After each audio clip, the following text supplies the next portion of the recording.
국민의당 김수민입니다.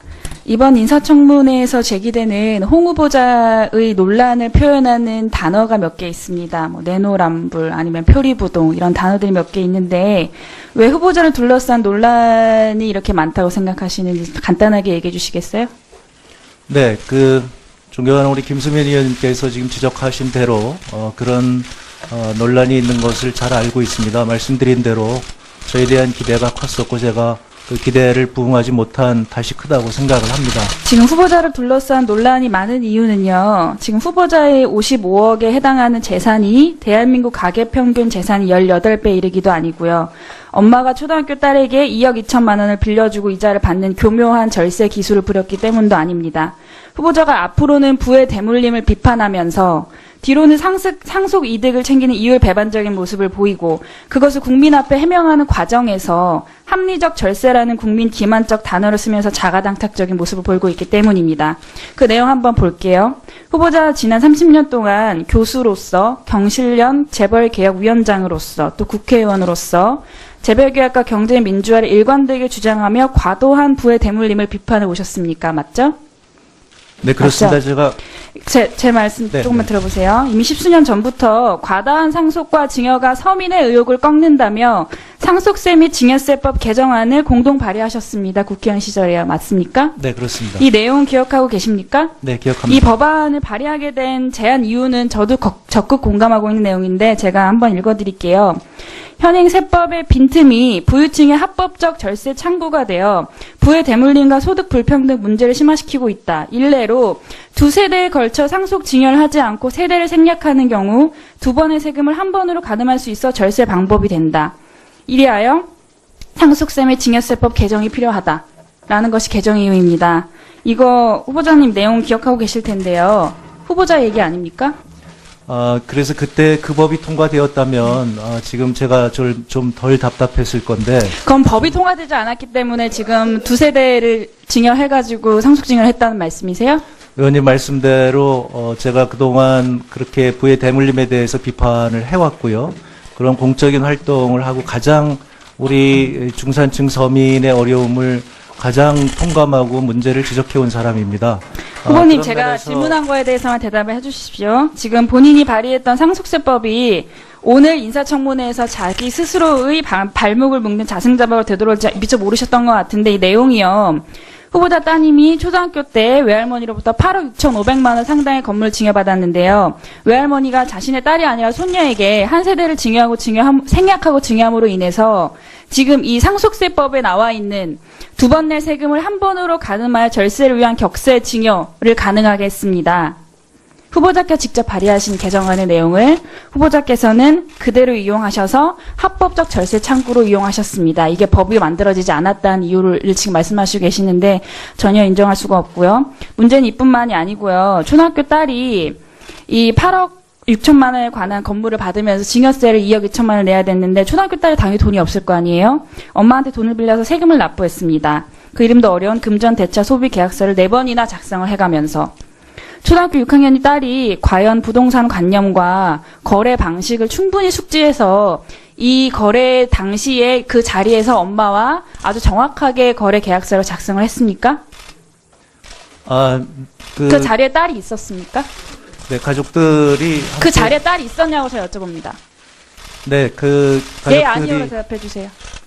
네, 그 자리에 있었는지는 제가 모르겠습니다. 엄마한테 빌린 몇 억에 대한 이자도 내가 증여받은 건물에 월 임대료 500이 나오니까 그 수익으로 갚으면 되겠다라고 생각해서 엄마에게 이자를 지급해 나가고 있다는 게 상식적으로 국민들이 이해할 만한 수준이라고 생각을 하세요?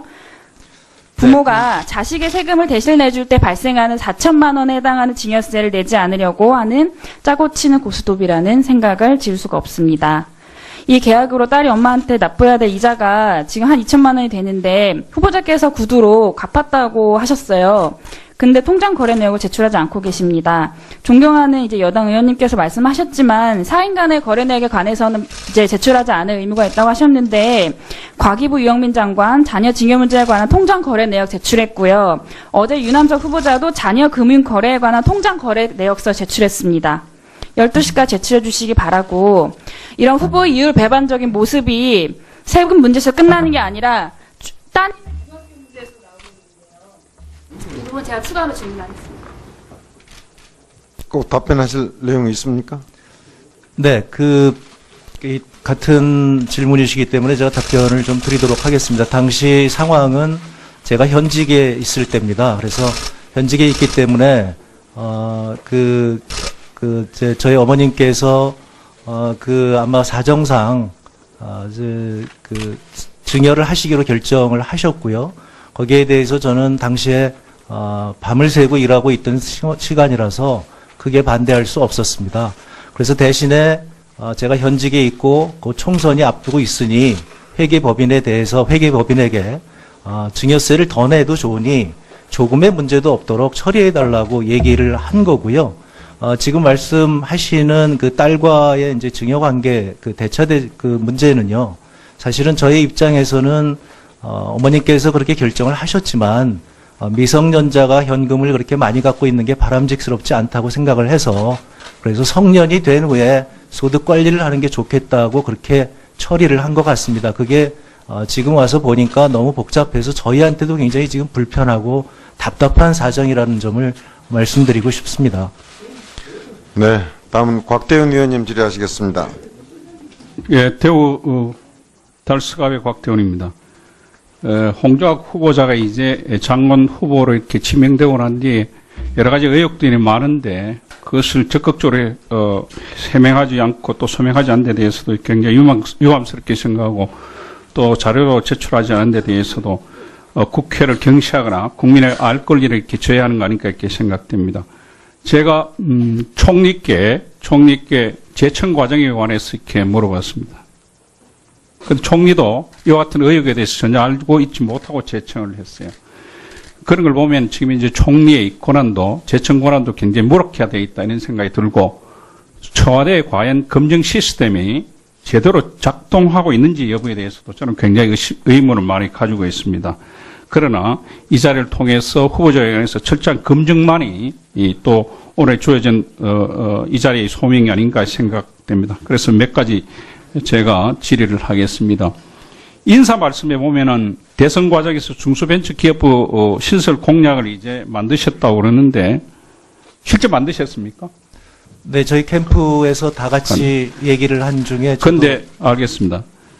제가 언론을 보니까 홍 후보자가 47번째 중소벤처기업부 이렇게 검증해서 지명을 받았다고 이렇게 나와 있습니다. 그래서 과연 후보자가 중소벤처기업부 신설 공약을 만든 분이었으면 가장 먼저 또 이렇게 후보를 지명했지 않을까 이런 생각이 듭니다. 몇 가지 의혹에 대해서 제가 자료를 가지고 설명을 한번 드리겠습니다. 몇 차례 또 언론에도 나오고 이제 우리 이 자리에서 앞서 몇 분들이 말씀이 계셨습니다만은 후보자가 언론에 나온 각종 의혹 이런 것들입니다. 후보자 중학생 자녀에게 쪼개기 정려, 또 후보자 배우자와 또 이제 정려 따로 매매 따로, 금전 소비자 대차 계약으로 위장 정려세 탈루 의혹 있는데 몇 가지만 제가 상세한 말씀드리겠습니다. 후보자의 처형께서는 자녀가 있습니까?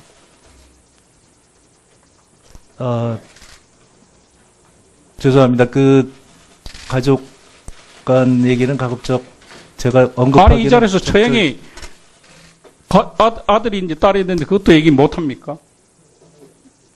네, 저희 처형. 제가 알겠습니다. 왜 지금 이제 쪼개기 정려가 문제가 되냐 그러면 할 수도 있다고 생각됩니다. 그러나 후보자가 국회의원을 하시면서 또 시민단체 계시면서 여러 가지 이 문제에 관해 제기를 많이 하시고 또 쪼개기에 관해서 소득 불편적 문제를 이렇게 심화시키고 있다고 해서 상속 및 정려세법 개정안을 제안하기도 했었습니다. 그래서 후보자의 말과 행동이 내로남불의 전형이다 이렇게 얘기 드리겠습니다. 그리고 두 번째 한번 보시죠. 저는 깜짝 놀랐어요. 또 이렇게 하는 경우도 있는지는 저는 몰랐습니다. 건물 따로 건물은 매매하고 토지는 정려를 했어요. 장모께서 이제 부인과 처형에게 이거는 상식적으로 제가 이해가 되지는 않습니다. 그런데 해명을 이렇습니다. 장모님 생활비 마련 이렇게 됐습니다. 장모님이 재산이 68억이나 가지고 계신 분입니다. 그리고 이것은 공직자윤리법에 위배됩니다. 자료에 보면은 상속으로 되어 있습니다. 그런데 이현실이 실수라 그러는데 지금 이제 후보자의 그 재산 등록이 이제 공개된 게 지난해 6월입니다. 그럼 1년 동안 있다가 지금 이제는 그렇게 해명하는 것에서는 이해를 할 수가 없다 이런 말씀을 드리겠습니다. 마지막으로 또 한 가지 말씀드리겠습니다. 저는 이것도 진짜 꼼수의 대가, 꼼수 홍정혜라고 부르고 싶습니다. 예? 배우자 딸하고 또 배우자 언니하고 전세자금도 보니까 이사 지나고 난 뒤에 후보자 지명받는 날 또 지금 이제 금전 대차, 그 소비자 대차 계약서를 작성했어요. 왜 이렇게 했는지 저는 이해가 안 됩니다. 근데 밑에 이완구 총리 인사 때 이렇게 얘기하셨어요. 예? 정치인들이 지금까지 사인간 채무라고 얘기할 때는 언제나 하면은 재산이 늘었는데 해명할 자료가 없었을 때 사인간 채무를 이용한다고 이렇게 추궁을 하셨습니다. 그 후보자도 이제 재산은 늘었는데 해명할 자료가 없으니까 이렇게 하셨습니까? 말씀드려도 되겠습니까? 말씀 한번 해주십시오. 네, 존경하는 우리 곽대원 의원께서 지적해 주신 사항 다 제가 뼈저리게 받아들이겠습니다.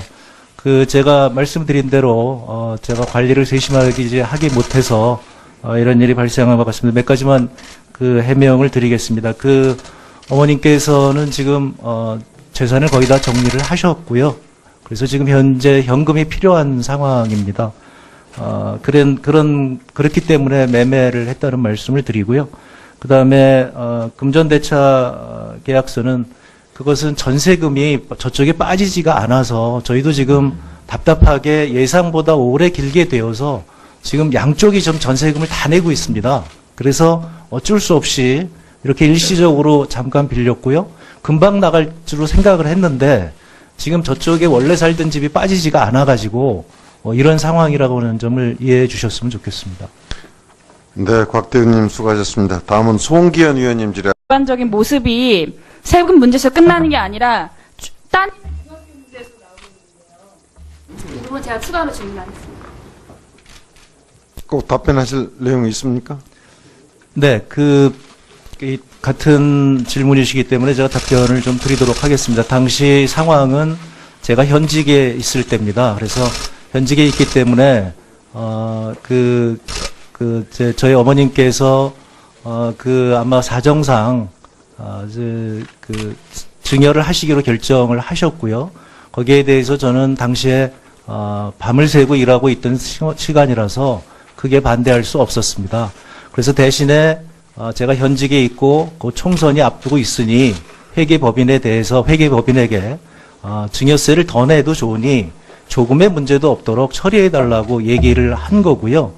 지금 말씀하시는 딸과의 이제 증여관계 문제는요. 사실은 저희 입장에서는 어머님께서 그렇게 결정을 하셨지만 미성년자가 현금을 그렇게 많이 갖고 있는 게 바람직스럽지 않다고 생각을 해서 그래서 성년이 된 후에 소득 관리를 하는 게 좋겠는 서민의 어려움을 가장 통감하고 문제를 지적해온 사람입니다. 후보님, 제가 질문한 거에 대해서만 대답을 해주십시오. 지금 본인이 발의했던 상속세법이 오늘 인사청문회에서 자기 스스로의 발목을 묶는 자승자박을 되돌아올지 미처 모르셨던 것 같은데 이 내용이요.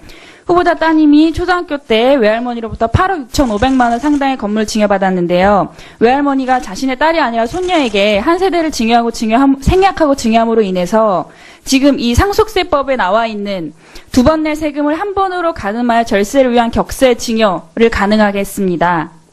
후보자께서 직접 발의하신 개정안의 내용을 후보자께서는 그대로 이용하셔서 합법적 절세 창구로 이용하셨습니다. 이게 법이 만들어지지 않았다는 이유를 지금 말씀하시고 계시는데 전혀 인정할 수가 없고요. 문제는 이뿐만이 아니고요. 초등학교 딸이 이 8억 6천만 원에 관한 건물을 받으면서 증여세를 2억 2천만 원을 내야 됐는데 초등학교 딸이 당연히 돈이 없을 거 아니에요. 엄마한테 돈을 빌려서 세금을 납부했습니다. 그 이름도 어려운 금전대차 소비계약서를 4번이나 작성을 해가면서 초등학교 6학년의 딸이 과연 부동산 관념과 거래 방식을 충분히 숙지해서 이 거래 당시에 국민의당 김수민입니다.